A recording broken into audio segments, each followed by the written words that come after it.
Muy buenas tardes. Desde México transmite a través de YouTube a todo el universo observable. El 7 de noviembre de 1913 nace en Mondovì, Argelia francesa, Albert Camus, una de las figuras literarias, filosóficas y periodísticas más relevantes de la Francia del siglo XX, junto con Jean-Paul Sartre. Sus obras le valieron el Premio Nobel de Literatura en 1957, a los 44 años de edad, lo que lo sitúa como la segunda persona más joven en ser galardonado con este premio. Pero Camus no ha pasado, o no solo al menos a la historia, por su reconocimiento académico.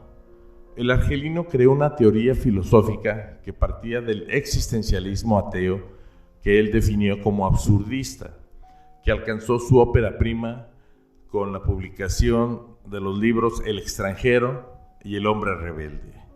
Este último le valió la ruptura total con el por entonces su amigo Jean-Paul Sartre.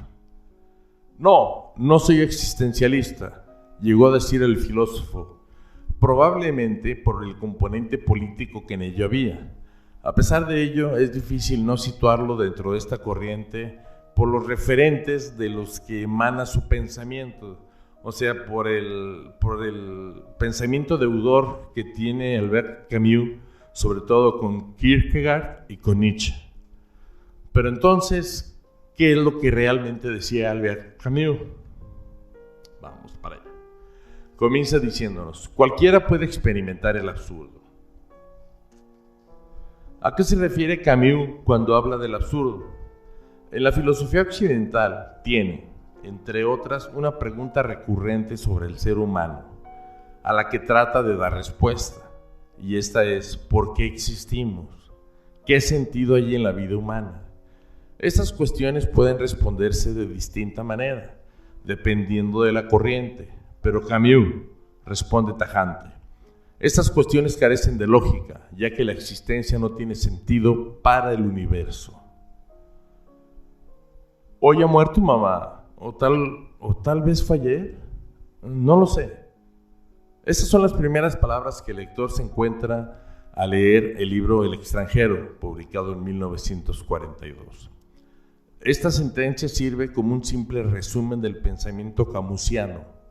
No hay sentido en la vida, sentido en tanto como una entidad universal y atemporal que engloba toda la historia de la humanidad. Lo absurdo nace de esa confrontación entre el llamamiento humano y el silencio irrazonable del mundo. Eso es de lo que hay que olvidar, a eso tenemos que aferrarnos, pues toda la consecuencia de una vida puede nacer de ello. Lo irracional, la nostalgia humana y lo absurdo que surge de su cara a cara, he aquí los tres personajes del drama que deben terminar necesariamente con toda la lógica que es capaz una existencia. Estoy citando el libro El mito de Sísifo, publicado en 1942. No hay más que un problema filosófico, el suicidio. La revelación del absurdo, en tanto que el individuo entiende que no hay sentido superior de su vida, conlleva una relación de ideas que Camus recoge.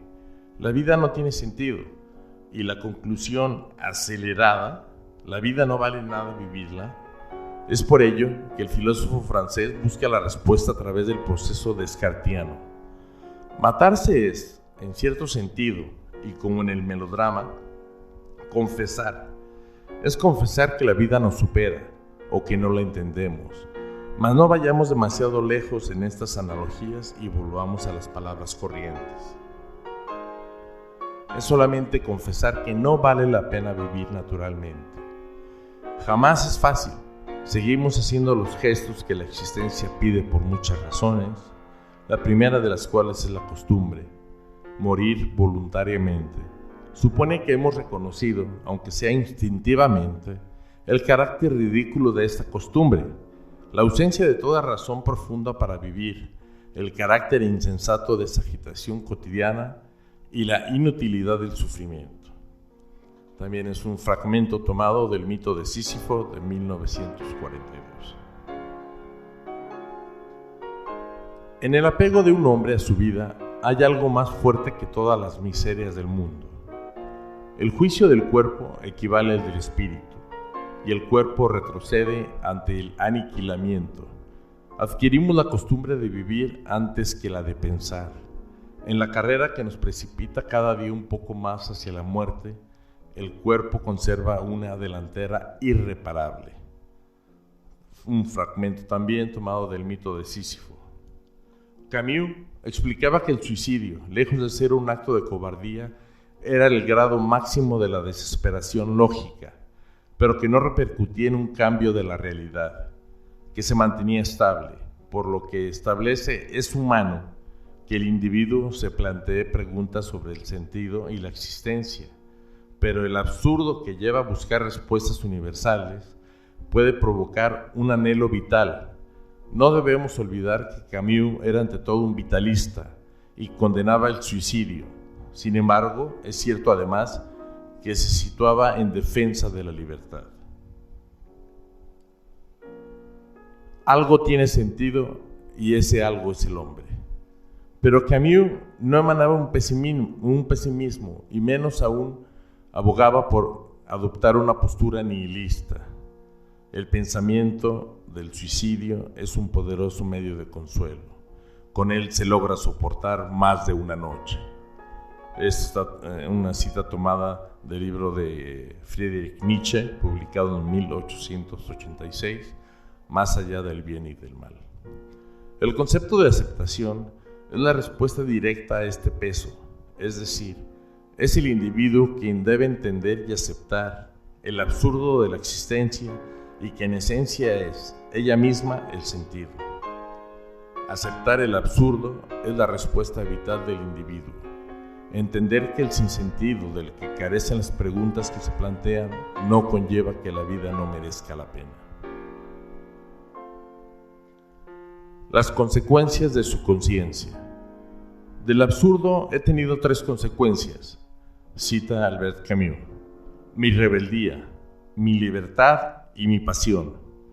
Con el solo juego de la conciencia transformo en regla de vida lo que era invitación a la muerte, recoge Camus en el mito de Sísifo. ¿Por qué elabora esas 3 consecuencias? Tenemos primero a la rebeldía. La rebeldía es la primera reacción posible ante el absurdo, que es vivir en sí mismo. Este es un acto rebelde contra la finitud.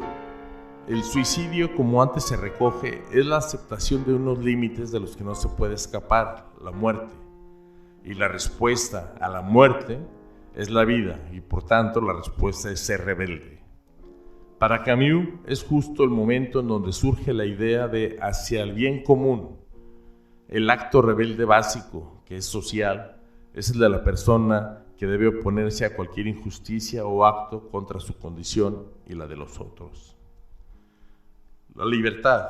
El absurdo lleva a la desaparición de la metafísica, pero Camus valora la libertad como aquello que un corazón puede vivir y sentir. Esta es una cita tomada del libro El extranjero. Siempre en el hacer dentro de las reglas comunes, lejos del nihilismo, el autor francés sí entiende la convivencia como un pilar, puesto que valora al individuo como un ser inherentemente social. Y en cuanto a su pasión, Albert Camus cita: yo grito que no creo nada y que todo es absurdo, pero no puedo dudar de mi grito y tengo que creer por lo menos en mi protesta. Pues bien, espero que estos fragmentos tomados de las principales obras de Albert Camus sirvan para clarificar el pensamiento de la filosofía del absurdo y para clarificar cuál era la posición vitalista y humanista de Albert Camus con respecto al suicidio. Como siempre encontrarán aquí los créditos y bueno, si este video fue de su agrado, les pido mucho que me regalen un like, un pulgar hacia arriba y que por favor lo compartan con 10 de sus contactos. Si por algo no les gustó o les desagradó totalmente, denme un pulgar hacia abajo, pero les ruego que me expliquen en los comentarios cuál fue la razón. Finalmente, para quienes no se han inscrito aún, ¿qué esperan? Por favor, ahorita va a aparecer debajo de la flecha amarilla el logotipo de Filosofía Channel. Basta con que le den clic y en automático van a quedar inscritos. Y finalmente, no me resta más que agradecerles y recordarles, como siempre, al tiempo que se despide de ustedes su amigo José Mario Hernández, quien les recuerda: Carpe diem, tempus fugit et nemini parco. Ciao ragazzi!